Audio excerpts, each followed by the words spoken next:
Entonces, Sony, tenemos que hablar. Ilústrame. ¿Por qué si todo este tiempo pudiste hacer cosas como estas, decidiste vernos a la cara y hacer fucking Morbius? Hace unos días estrenó la serie de Sony y Amazon Prime Spider-Noir, basada en los cómics de Spider-Man de la línea Marvel Noir. Y les voy a ser sincero, yo no estaba hypeado por esta serie. Saben que yo vivo y respiro Spider-Man, pero he aprendido a las malas en no confiar en el estudio que nos trajo Madame Web y Kraven el Cazador. La verdad es que yo no sabía nada sobre la serie. La mayor interacción que había tenido con algún promocional de ella fue que fui al panel de Amazon Prime en la C6P, donde por cierto me gané este cómic. Sabía que había alguna forma de ganarte recompensas en el panel y dije, es imposible que salga de un boot de Spider-Man sin ganarme algo. Entonces nos pusieron un video para ir resolviendo las pistas y yo estaba completamente atento porque quería el premio. El premio es un cómic como de 5 páginas de una escena que sale en la serie. Pero aún así me lo gané, fuck you. Pero fuera de eso no había visto el tráiler y no había visto realmente nada al respecto de esta serie. Hasta que hace como 3 días me di cuenta de que se había estrenado y dije, pues bueno, hay que darle una oportunidad. Y fue una muy grata sorpresa. Spider-Noir cuenta la historia de Ben Reilly. Así es, no Peter Parker, Ben Reilly. Un detective privado con poderes arácnidos que hace 5 años solía ser el vigilante conocido como The Spider. Después de la muerte de su esposa, Ben se retiró del heroísmo y el jefe criminal Silvermane se apoderó de la ciudad. Ahora es el trabajo de Spider-Noir detener esta conspiración que incluye al gobierno, a la mafia, al cuerpo de policía y a un misterioso experimento que convierte a los criminales en supervillanos. Empecemos hablando de lo más controversial que tiene esta serie. ¿Quién es esta versión de Spider-Man? A pesar de lo que muchos artículos querían hacernos creer, esta no es la misma versión de Spider-Man Noir que aparece en Spider-Man Into the Spider-Verse, a pesar de que ambas versiones del personaje están interpretadas por Nicolas Cage. Esta es una versión completamente diferente de Noir, que no tiene nada que ver con el multiverso y que tiene por nombre Ben Reilly. Ahí les va un dato curioso. Existe una lista de reglamentos que Sony y Marvel tienen que seguir al momento de adaptar a Spider-Man al cine. Esta lista se creó desde la primera vez que Sony compró a Spider-Man e incluye varias reglas. Entre estas reglas están que Spider-Man o Peter Parker no pueden ser una persona de color, no puede ingerir alcohol ni drogas, no puede ser homosexual y no puede tener afiliaciones directas a ningún partido político. Esto para mantener limpia la imagen del personaje. Y ahí es donde está el truco, porque estas son cosas que no puede hacer nadie que se llame Spider-Man o Peter Parker. Sin embargo, Ben Reilly, The Spider, no se saca el cigarro de la boca y se pone una pedota cada capítulo. Literalmente esa es la única razón por la que este personaje se llama Ben Reilly, para poder fumar y tomar alcohol en todos los capítulos sin tener represalias de Marvel. Fuera de eso, este es Peter Parker, y de hecho es una de las versiones de Peter Parker más únicas que hemos visto en adaptaciones recientes. Para empezar, esta versión de Noir está gloriosamente interpretada por Nicolas Cage. Y no solo por Nicolas Cage, por el completo y puro Nicolas Cage. Estoy hablando de el insoportable peso de un talento masivo Nicolas Cage. Y no hay nadie mejor para este papel. Cage entiende perfectamente el tono de la serie y le da a su interpretación de Noir este tono teatral y exagerado, pero que nunca llega a ser del todo ridículo. Y esta interpretación tan Nicolas Cage se vuelve aún más conmovedora cuando nos enteramos de por qué Ben actúa así. Resulta que en esta versión del personaje la mordida de la araña también lo afecta mentalmente, haciendo que tenga los impulsos y pensamientos de una araña. Entonces este personaje de Ben Reilly no es más que una actuación del propio Peter tratando de imitar a los detectives que ven las películas de cine noir. Es innecesariamente complicado, pero me encanta. Y sí, escucharon bien, lo llamé Peter. En algún punto de la serie nos dan a entender que Peter fue a la guerra y que cuando volvió se cambió la identidad para que nadie lo asociara con el experimento de los supervillanos. Odell comenta que se cambió el nombre, así que es bastante posible que este personaje sí se llame originalmente Peter Parker y que solo haya tomado el apellido de su tía y el nombre de su tío. Pero si nos decían eso, se volvía Peter Parker y no podía tomar alcohol, así que imagínenselo. Y este personaje habita en un universo donde todos los personajes de Spider-Man tienen su propia versión noir. Entre los aliados de Ben se encuentran Robin Robertson y Cat Hardy, en nuestro universo conocida como Felicia Hardy Black Cat. Robin me pareció uno de los personajes más interesantes de la serie. A pesar de que Ben es el que se mete siempre más a la acción, siempre eran las tramas de Robin las que terminaban dando más información sobre todas las conspiraciones de la serie. Y se volvía muy interesante el ver cómo los personajes reaccionaban a Robin sabiendo tal información porque sabían que él ponía su rigor periodístico antes que cualquier tipo de alianza. Y tanto su subtrama con Tombstone como ese capítulo en donde pretende ser Spider-Man Noir me parecen de lo mejor de la serie. Y hablando de personajes que no tienen alianza, hablemos de Cat Hardy. Claro que la inspiración está ahí, el romance con Ben, la alianza con los villanos, las malas decisiones, tiene todo de Black Cat.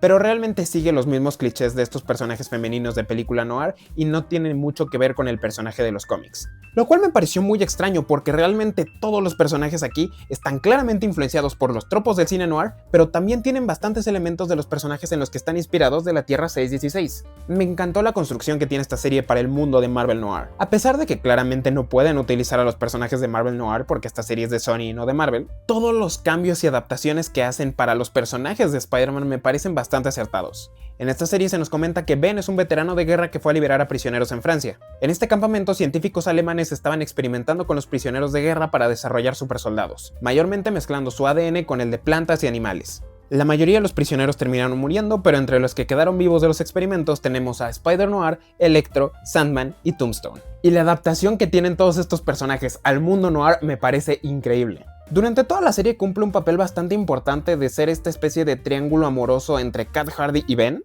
mientras por el otro lado trabaja como el puño de Silvermane. Pero a pesar de ser un personaje tan complejo, siempre le quitan tiempo en pantalla porque claramente no tienen presupuesto para hacer que la piel se le haga arena. Y sus poderes no se ven realmente explorados hasta el final de la serie, donde Spider-Man lo aplasta entre dos coches y se vuelve un bulto de arena y se vuelve a formar, y después Electro con el calor lo empieza a volver cristal. Entonces realmente nunca se siente tan imponente, porque se entiende que es súper fuerte, porque es un superhumano, pero siempre es arena. Uno entiende que hay que tenerle miedo porque se supone que es Sandman, pero realmente nunca hacen que los poderes se sientan tan imponentes como los otros dos. Tombstone sin duda fue uno de mis personajes favoritos. Al igual que en Your Friendly Neighborhood Spider-Man, Tombstone es presentado como una figura noble y hasta de protección para la gente de Harlem. Y la historia se trata justamente de cómo estas fuerzas superiores y pandillas criminales se encargan de volverlo un arma para aterrorizar a su propia gente. En este caso, todos los villanos saben que los experimentos los van a llevar a morir muy pronto porque no son estables dentro de su propio cuerpo. Entonces Tombstone trata de aprovechar todo el poder que tiene para trabajar con Silvermane y aprovechar el tiempo que le queda. Pero se nos da a entender que antes de trabajar para Silvermane también trabajaba para algún tipo de resistencia y nunca se negó a darle información a Robbie Robertson para que pudiera descifrar el caso. Y a diferencia de Sandman, además de tener un arco de personaje bastante interesante, también tiene escenas de acción increíbles. Probablemente mi escena de acción favorita de toda la serie tiene que ver con Lonnie, siendo su pelea final contra Spider-Noir, donde al final le terminan inyectando el antídoto en el ojo. Me da mucho asco, pero es increíble. Pero sin duda mi villano favorito de los metomanos fue Electro, o como él se hace llamar, Megawatt.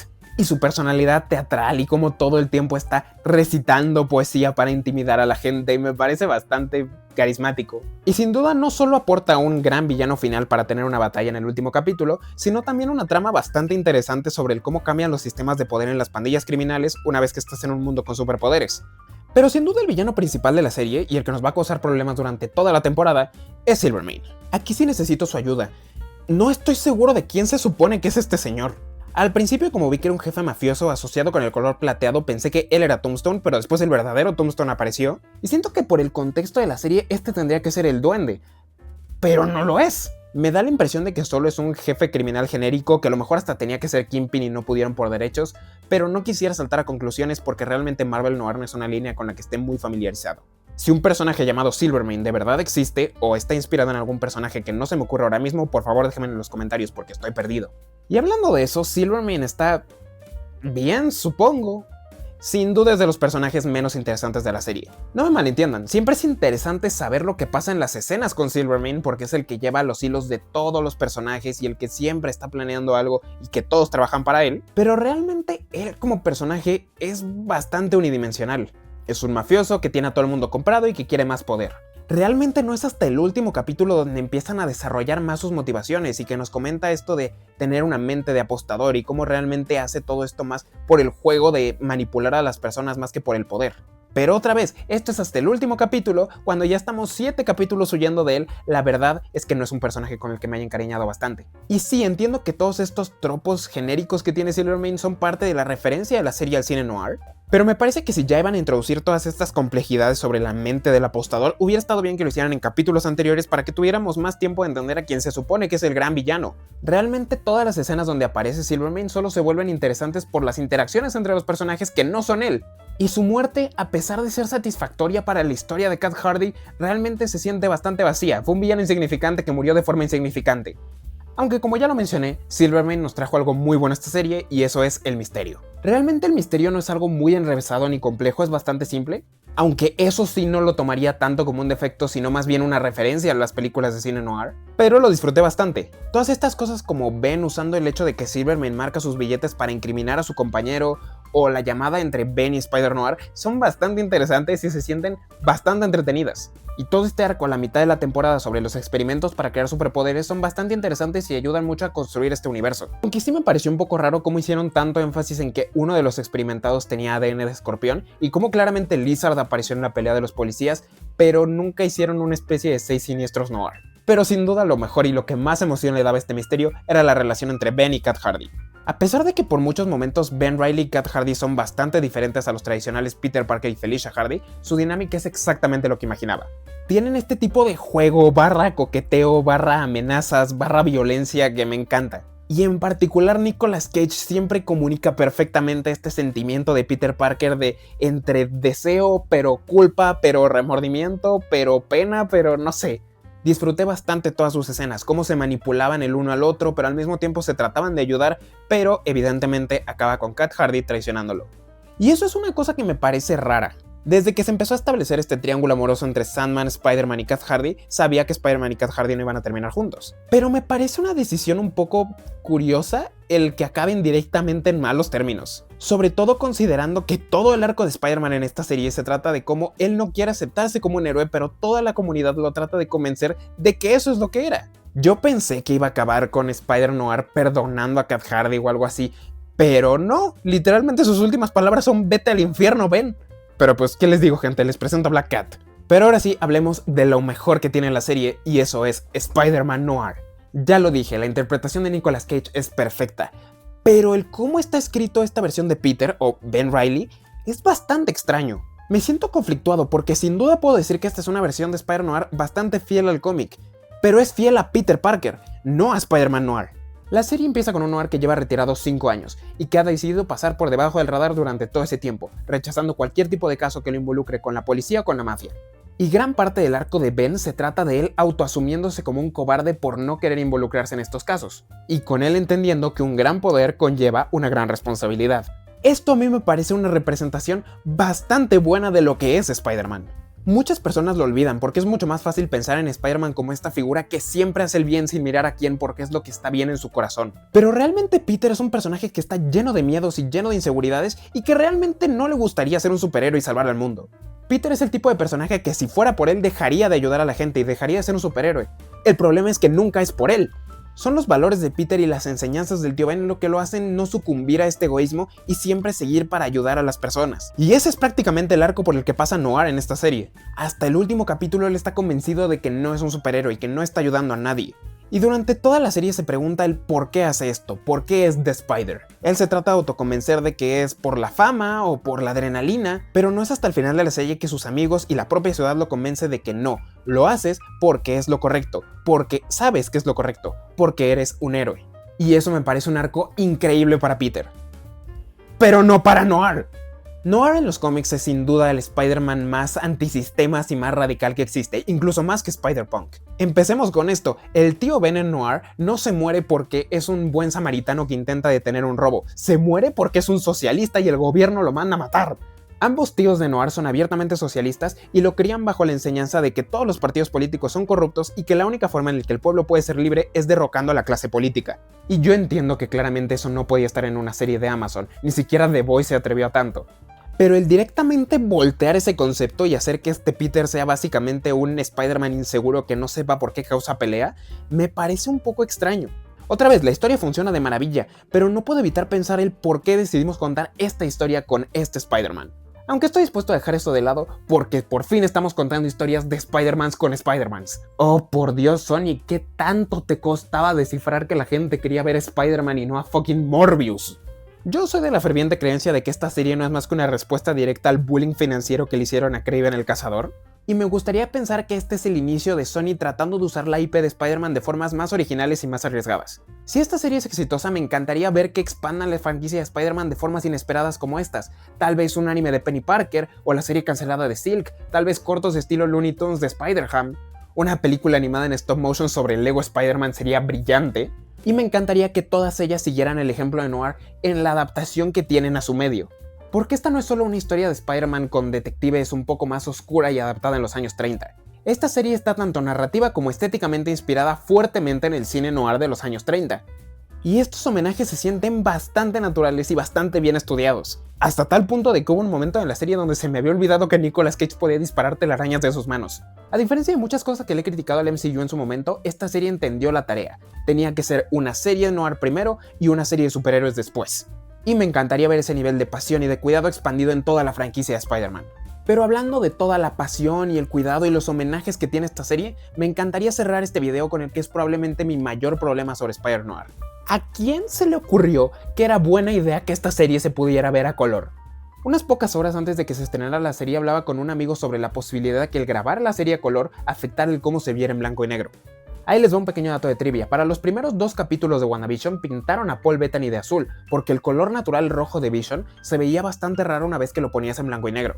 Sabiendo esto, a mí me preocupaba que el grabar la serie a color y hacer que todo se viera bien a color terminara afectando el cómo se ve la serie en blanco y negro. Lo que no estaba preparado para ver sin duda es que la serie se ve perfecta en blanco y negro. Literalmente cada una de las tomas es gloriosa. Y cada que veía una toma que me encantaba y decía, voy a ver cómo esto se ve a color, se veía horrible. En parte tengo que agradecerlo porque claramente el propósito narrativo original de esta serie pedía que fuera blanco y negro. Y me encanta el hecho de que, aunque la hayan grabado a color y aunque la tengan disponible a color en Amazon Prime, realmente no se preocuparon en cómo se viera a color para poder hacer que la versión definitiva de la serie se viera lo mejor que se pudiera ver. Pero es que todas las veces que decía, quiero ver cómo se ve esta toma a color, no solo nunca se veía mejor que la original, nunca se veía bien. Para que el efecto blanco y negro sea bien logrado, los colores de los ambientes y de los vestuarios y de los maquillajes tienen que ser bastante exagerados para conseguir exactamente las tonalidades de grises que necesitan. ¿Qué provoca esto? Que haya una escena completamente seria donde un mafioso le está apuntando en la cabeza a una persona y que cuando la pongas a color se vea como un capítulo de los Teletubbies. Tú puedes ver la serie completa en blanco y negro y pensar que todo el universo es súper lúgubre y oscuro y después la ves a color y todo el mundo es un marcatextos con patas.